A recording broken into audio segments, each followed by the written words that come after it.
damage as it moves across the state of Mississippi today and into the Tennessee Valley tomorrow. This will be a lengthy whole of government and whole of community response and recovery effort, and we are closely coordinating with state and local officials at every step of the way. Today, as damage assessments and response efforts begin in the Gulf Coast where conditions allow on the ground, we understand that responders are focused on the following immediate priorities: search and rescue operations and medical evacuations for those in distress, accelerating efforts to restore electrical power in Louisiana and Mississippi, where latest counts suggest that more than 1 million customers are without electricity, restoring communications where they are down, and providing emergency food, water, and shelter to those in need.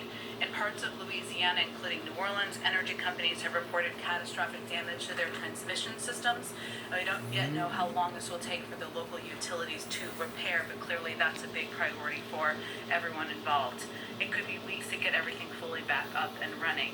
Administration officials are also engaged directly with electricity sector leadership to help ensure all available resources are being brought to bear to restore power as quickly as possible.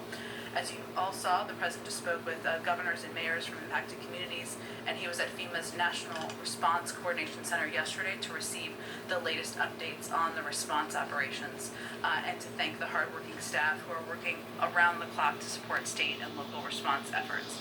The President also approved, you may have seen this, but last night an emergency major declaration for Louisiana, which allows individuals in the impacted areas to apply for assistance. He also approved a pre-disaster emergency declaration for Mississippi to authorize emergency preparation and protective measures and direct federal assistance. I just want to give you a quick overview too of the federal resources that are supporting state and local efforts as of now, and many of which were repositioned before the storm. FEMA is working with its federal, state, and local partners, as well as non-governmental agencies, to support needs of areas affected by Ida.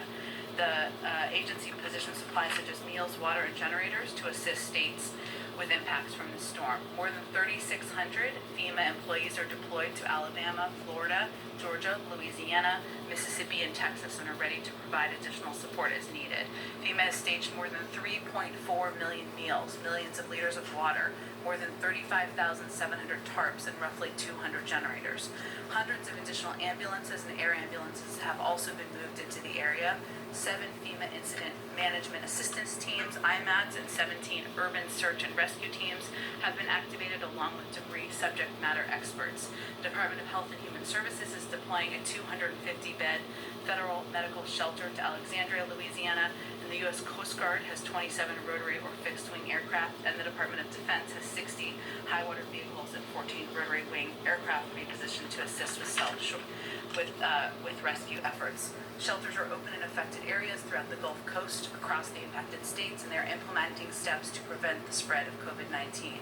The National Guard is also activated, more than 5,200 personnel in Louisiana, Mississippi, Texas, and Alabama to support response efforts. And finally, the Army Corps of Engineers has activated planning and response teams for debris, temporary roofing, and temporary housing. Again, we are working closely with state and local officials. Even though the storm has been downgraded to a tropical storm, damaging wind gusts continue to be a threat.